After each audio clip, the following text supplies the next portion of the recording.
Hello, everybody. John Jones here with NuSpine Chiropractic in our series called Doctor Insights. And today we have one of our famous doctors, Dr. Shana Sparks.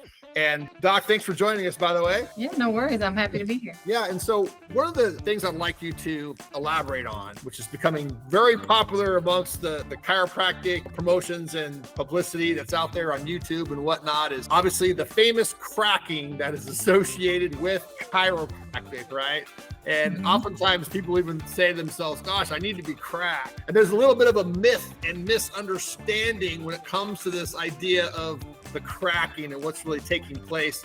If you would, doctor, please shed some light on some clarity as to what's really going on, what the cracking really means. With the cracking noise that we hear, the cracking noise is actually when gas builds up between the joint. And when that happens, when we adjust the patient, it actually opens up the joint and then that gas is released. It makes that popping or clicking noise that you hear, like when you pop and crack your knuckles.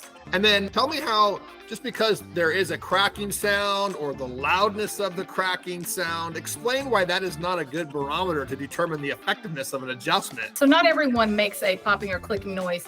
So some people they do, and then some people they don't. Sometimes actually with the cracking noise, it can be associated with dehydration. So if you are dehydrated, you may sound louder, but the cavitation of the noise is not an indicator of whether or not you're actually being adjusted. What would you say that people often say sometimes, oh, I could do that myself. My husband could do that for me. I'd crack my own back. What happens when people crack their own backs?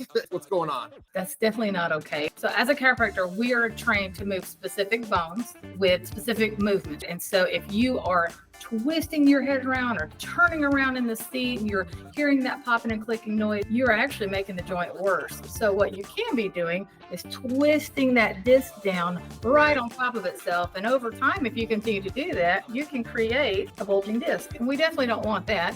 Or you could be increasing more arthritis or just anything in the joint that can make it worse. And even though inflammatory joints and arthritic joints may not make a noise, if you are trying to self-adjust, you may be getting movement from joints above and below that area. So you're not really technically being specific. Right. Final question I wanted to ask you. With the lifestyles that people are living today, tell us why you think that routine adjustment is becoming more and more valuable for people today. Routine adjustments are very important. In fact, chiropractic is one of the leading healthcare industries, and it's one of the best ways and most affordable ways for people to stay healthy as long as possible. We want to help you maintain their level of health. And so by doing routine chiropractic care, that allows you to continue to sit for long periods of time and then also be able to work out. You need routine chiropractic care to just be able to make it for your work and just for your own self-preservation. Yeah, thank you, doctor. You're welcome.